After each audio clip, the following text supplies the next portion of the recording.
Well, the music is fantastic. It's punchy, it's dynamic, it's energetic, it has plenty of raw power, but also it's kind of fun.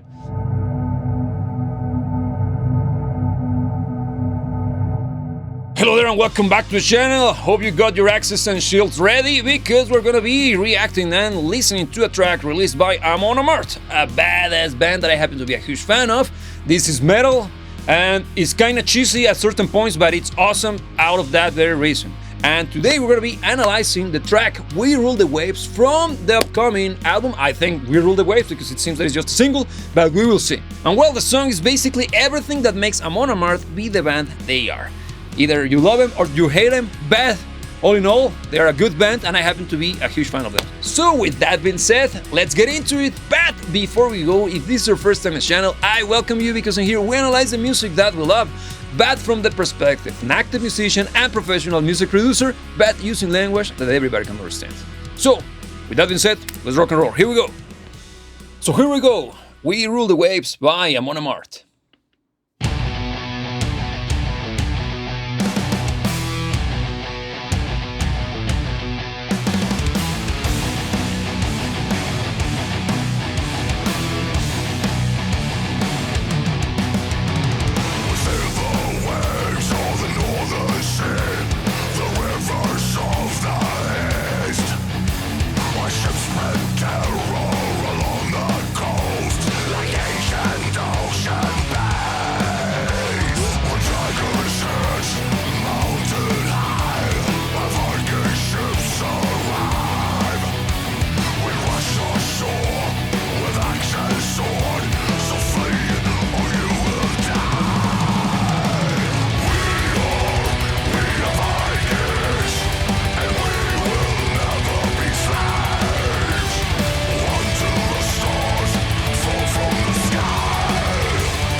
Sorry for interrupting, but you know the drill. First and foremost, this is a fun song. This is amazing. I can't imagine this being a hit during the live shows. I had the chance previously to be there in one of their concerts, and I gotta tell you, it's fantastic. It's super fun. The guys are very good entertainers. They know what they're doing. The crowd usually goes wild in a very fun and engaging way. And why? Well, the music is fantastic. It's punchy, it's dynamic, it's energetic, it has plenty of raw power, but also it's kind of fun because they truly embrace the whole Viking theme in a very amusing way, I gotta say. Now, musically speaking, the track is very much what I expected. Amon Amarth is one of those bands that you either like them or hate them. Why? Because they always do something similar. They're not broad in their approach when it comes to the range of the emotions covered by their music. But that's not a bad thing. It's similar to what happens with AC/DC, a band that is known for their own sound and beloved by many, but not necessarily enjoyed by that many, by a good bunch of people as well. But Amon Amarth is a band that I happen to be a huge fan of. They are very fun, as I said before. The music is very punchy, and I love how, even though it could be a little bit cheesy at times due to the themes, and the whole idea of Vikings raiding and ruling the waves in this case, the music portrays this sense of adventure, don't you think? Adventure, honor, power, everything that you think of when you think of a Viking, it's portrayed through the music. But that's my own interpretation. Please let me know what you think about it. Now, when it comes to the musical performances, the band is usually very good. And this is, once again, one of the moments in which they actually show that to you. The orchestration is very cool. I love how they use the electric guitar at the beginning. And playing a harmony or a melody, if I put it in better terms, on a higher register, for it to be followed by the second guitar playing the same, but on the lower register, creating a much more thicker, punchier, and ballsier sound. Super cool. The rhythm is very heavy balls, I couldn't come up with a better term for it. Yeah, but it's punchy and very dynamic, as I said before. The drums are usually the highlight, at least in my opinion, of their music, and in this case, pretty much is there as well.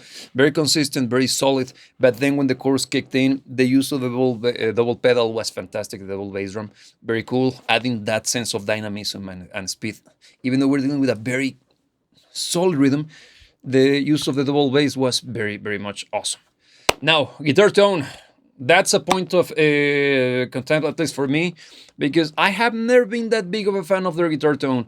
It's usually a little bit too kind of not very gnarly, not in a bad way. Don't get me wrong. I'm trying to use a different wording. Let me see. It's a little bit too high-ended to my taste, but at the same time has plenty of low end. Maybe it's because it doesn't have enough of the mids. That's what I'm trying to say. And it has a little bit of extra high end that it's a little bit fizzy. It's not a bad tone. It's simply my own opinion because I love their music. I've been a fan of these guys for ever since I discovered them probably 15 years ago or so, and never looked back. Fantastic. So let's keep rocking because next time I talk to you, we're going to be analyzing the mix. Here we go.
Love it. Super fun, super straight to the point, and probably one of the reasons why I like this band so much. Because they know how to manage to keep the whole thing with storytelling quite present in their music. Again, this is kind of a fun track. While the track was playing, I was thinking that this could be a badass intro for a Saturday morning cartoon from the late 90s, don't you think? Because it's super kind of badass sounding, but also kind of, yeah, fun is the word that comes to mind. Now, interestingly enough, there is not that many effects being used in the mix. Because while this section was playing, I was trying to point at different tricks being used for the development of the track, and they are not that clear or they are not that present in the mix in a way that could be visible to you or to me in that sense. This is important because usually I like to draw your attention to certain elements, for example, the use of effects such as delay, reverb, and stuff like that. But in this case, the mix is properly mixed, okay? I like the mix a lot. But probably the nature of the music that they produce doesn't involve the use of this expensive kind of space-like sound, because this is not Pink Floyd. Let's be honest with ourselves. This is honest to God, straight to the point, red-blooded metal, and we love it for that very reason. Now let's look at the screen because let's analyze the mix together. Here we go. Or here we got Decibel, which is the tool that we use to analyze music through the use of a visual medium. And in this section, we got the first analyzer, which is displaying to us the frequency range in which, or is displaying to us how loud each of the different frequencies that are part of the human hearing range, which stands for 20 over here, all the way down to 20,000 hertz, and how loud they were at their highest point, their peak, and is represented by this white line. And look at this, plenty of low end, clearly a sign of this being a modern mix. And I gotta say that usually mixes by this band tend to be kind of not necessarily the biggest of fans when it comes to the sound of their mixes, especially Surtur Rising. I think is their best album in my opinion, but I don't like the mix on that one. It feels overly compressed, like very tight. More on that once we hit the dynamic range analyzer, but it also feels a little bit scooped in the mids. And look at this. Lo and behold, in this case, we actually got plenty of mid-range. Fantastic. That's the reason probably why I like the mix of this song better when compared to the other ones by this band. Also, the low end has always been very prominent. Why? We can hear the bass. That's always a welcome, especially in a metal record. Secondly, the kick drum is actually super high octane in this band, and it's clearly represented. I love how they use it to add not only the sense of speed to their music, but also it creates a much more powerful tone, and it's inspiring to a certain degree, right? And live, oof, there's something about it. They are great live. Once again, totally recommended. Now.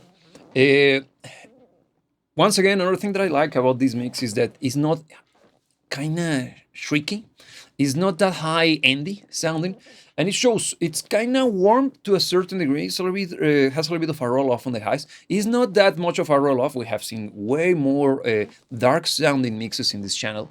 But in this case, we got a very balanced presented, and of course, we usually have these before you start to point that this has been normal. Yes, of course, we usually have this roll off of the highs because this is where we start to get some of the super brittle and annoying, close to supersonic sounds. But we have seen mixes on which this is much more pronounced. Okay, and in this case, we got once again the sign of a modern record being an intense, punchy, but not bombastic. That's something good.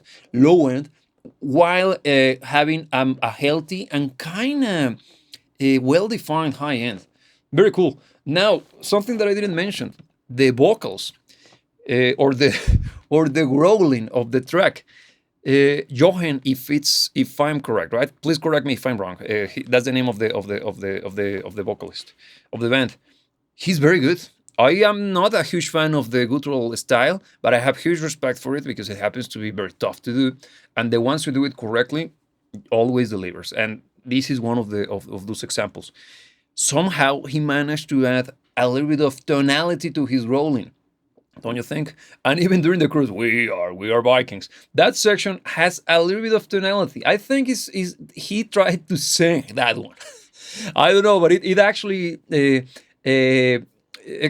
exaggerated a little bit the tone of the tonality of the growl, if that makes sense to you. Probably they added layers of vocals, which I think is what happened because it feels bigger. And well, talking about effects. The reason why those sections hit harder, it's because they added layers of vocals singing the same line, one on top of another, creating a thicker sound. And then through the use of the panning, which is the distribution of the stereo across the stereo spectrum of the sounds coming out of your speakers, you position the different layers to create a thick sound, adding this sense of punchiness without making it feel louder. That's actually a trick that they pulled off beautiful in the mix. I gotta say it because whenever those sections hit, you actually, got pumped. So yeah, very well done. That's a trick for you. Now, let's take a look at the second section of our analyzer, because in here we're gonna be analyzing or taking a look at the dynamic range, which, as I mentioned before, is very important in music. And in this case, for those of you who don't know, the dynamic range stands for the difference between the loud signal, the loudest point in volume of the record when compared to the quietest point in loudness of the record. This difference creates what is known as dynamic range. The interaction between those moments is what creates more emotional, impactful music. Why? Because when something is loud, it's much more exciting. When something is quieter, it's much more personal and intimate. Okay? But this being Amon Amarth is loud and then louder. Totally. And that's the point of the band. And in here, I'm glad to see that we got some form of dynamic range because the introduction is slightly quieter than when compared to the introduction of the drums. This is clearly the moment in which the drums kicked in. Totally there. Why? Because through the use of volume, you push the sound of the mix forward, creating a much more impactful and meaningful moment. Now you see why it's important, right? Because, for example, during the verses, it's a common technique, and you will see it here, to have the volume set in a certain threshold, for it to rise up slightly during the choruses, for the choruses to feel much more impactful and you do the sing-along thing that everybody loves, especially this kind of music. And look at this. Here is the chorus clearly. See how much the volume rose up. It's very much, it's a very considerable differential. And it might not look like much to you because, well, you're experiencing this analysis probably for the first time, but this is gigantic. It's a huge bump. And the thing is that you didn't realize it, neither myself, because you feel it. And that's the beauty and the importance of knowing what you're doing when it comes to mixing. And dynamic range is super important for that very reason. Even for a band like this one, which is basically, as I said before, loud and then louder and loudest, there is still a very, very important element to be added through the use of this dynamic range. Now let's take a look at the second section, the second half of the track. We went back to the point of the volume level that was the verses.